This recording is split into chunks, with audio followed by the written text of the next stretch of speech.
Halo teman-teman, apakah kalian tahu apa itu Down syndrome? Down syndrome merupakan suatu kelainan genetik yang terjadi karena adanya kelebihan kromosom 21. Jadi kondisi ini dikenal dengan istilah medisnya trisomi 21. Anak yang lahir dengan Down syndrome ini memiliki karakteristik fisik yang khas dan berbagai gangguan perkembangan termasuk keterlambatan fungsi kognitif, kemampuan adaptif, dan aspek emosional sosial. Jadi kelainan ini mempengaruhi kemampuan belajar, perhatian, memori, dan fungsi eksekutif yang akan berdampak pada kehidupannya sehari-hari dan pencapaian akademik si anak. Menurut dari data World Health Organization atau WHO, diperkirakan 1 dari 1000 hingga 1100 kelahiran hidup di seluruh dunia yang lahir dengan Down syndrome. Sekitar 3000 hingga 5000 anak lahir dengan Down syndrome setiap tahunnya. Diperkirakan total populasi penderita Down syndrome ini mencapai jutaan orang. WHO menyatakan bahwa Down syndrome adalah kelainan genetik paling umum yang menyebabkan disabilitas intelektual. Organisasi seperti Down Syndrome International atau DSI dan UNICEF juga memantau data ini. Berdasarkan data tersebut, kami telah melakukan wawancara dengan seorang ibu yang memiliki anak yang mengalami Down syndrome. Jadi, berdasarkan hasil wawancara tersebut, ternyata anak tersebut mengalami Down syndrome sejak lahir. Lalu, dokter yang menanganinya langsung menindaklanjuti. Setelah keluarga mengetahui hal tersebut bahwa ia lahir dengan Down syndrome, keluarga langsung mencari tahu informasi seputar Down syndrome dan mendatangi beberapa SLB. Lalu keluarga juga mendatangi perkumpulan anak-anak Down syndrome yang berada di Jakarta. Pada umur 1 tahun, ia dibawa ke Semarang karena di Padang alat terapi tidak terlalu lengkap. Kemudian di sana ia dicek semua dan ternyata sudah terlambat. Seharusnya dari awal ia lahir, ia sudah harus diberikan terapi. Kemudian anaknya menjalani terapi dan bersekolah di Semarang selama kurang lebih 4 tahun dan menghasilkan perkembangan yang bagus. Kemudian pada umur 6 tahun, ia kembali ke Padang dan bersekolah di pusat anak-anak berkebutuhan khusus milik Pemko Padang. Dikarenakan ada sesuatu hal yang gak bisa diutarakan, kemudian anak tersebut pindah ke sekolah BJS Foundation sampai sekarang.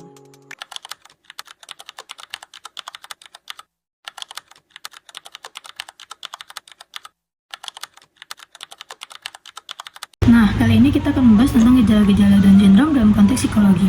Yang pertama itu ada gangguan fungsi kognitif, di mana sebagian besar penderita Down syndrome itu mengalami disabilitas intelektual ringan hingga sedang, di mana rata-rata IQ mereka itu 30-70, lalu terdapat keterlambatan perkembangan kognitif yang signifikan dengan anak-anak usia mereka.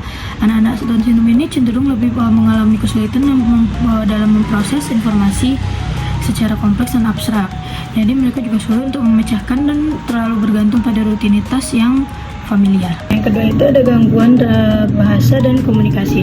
Jadi penderita Down syndrome mengalami keterlambatan bahasa ekspresif dibandingkan dengan bahasa reseptifnya, tetapi tetap lebih lambat daripada anak-anak seusia mereka karena disebabkan lambatnya pemrosesan informasi dan memori verbal mereka. Nah, selanjutnya ada gangguan memori dan fungsi eksekutif nih. Jadi, penderita Down syndrome itu memori verbal mereka lebih lemah daripada memori visual mereka. Jadi mereka lebih gampang untuk mengingat gambar, wajah orang daripada kata-kata yang kita ucapin. Jadi mereka juga sulit untuk mengingat urutan kegiatan mereka. Mereka sulit untuk merencanakan sesuatu dan mereka juga sulit dalam pengambilan keputusan. Nah, selanjutnya ada perhatian dan regulasi diri nih. Jadi penderita Down syndrome itu cenderung memiliki rentang perhatian yang pendek. Mereka sulit fokus dan sering terdistraksi. Jadi mereka juga sulit dalam mengontrol emosi, mereka sering meledak-ledak dan sulit mengelola perilaku yang dapat mempengaruhi interaksi sosial mereka dan pembelajaran. Mereka juga sulit menyesuaikan diri dari perubahan jadwal. Nah, selanjutnya itu ada emosi dan perilaku sosial. Jadi, anak-anak Down syndrome itu cenderung lebih ramah dan mudah bergaul. Mereka memiliki rasa empati yang besar dan juga mereka responsif terhadap kasih sayang. Tetapi mereka sulit untuk memahami norma sosial. Perilaku mereka juga repetitif. Mereka memiliki emosi yang intens tetapi sulit diungkapkan secara verbal.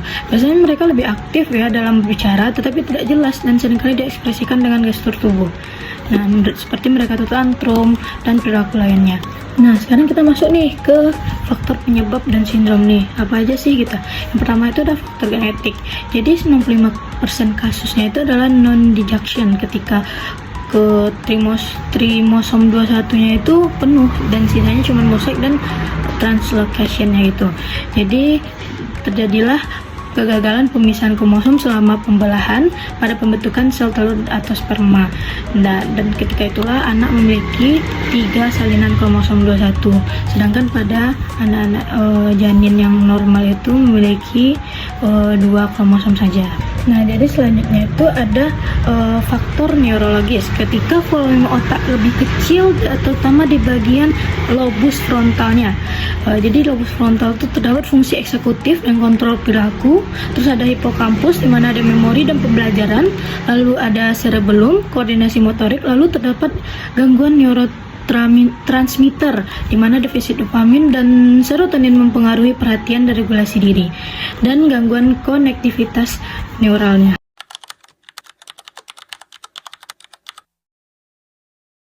Nah, bagaimana sih penanganannya? Penanganannya yaitu yang pertama dengan intervensi medis awal dengan melakukan pemeriksaan jantung untuk mendeteksi kelainan bawaan.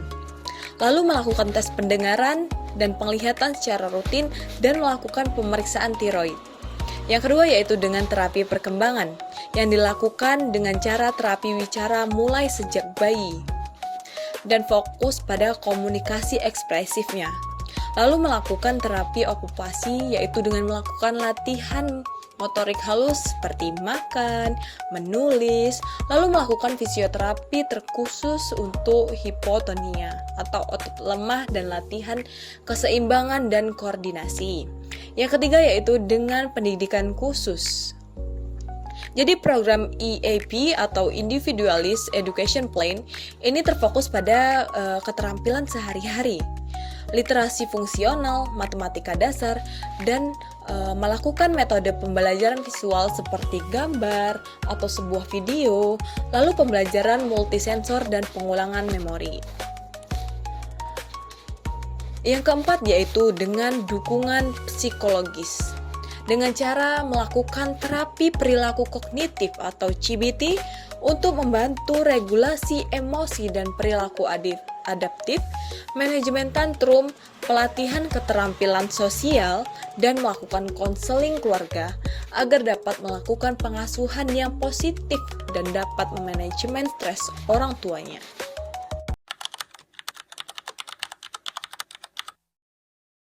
Thanks for watching.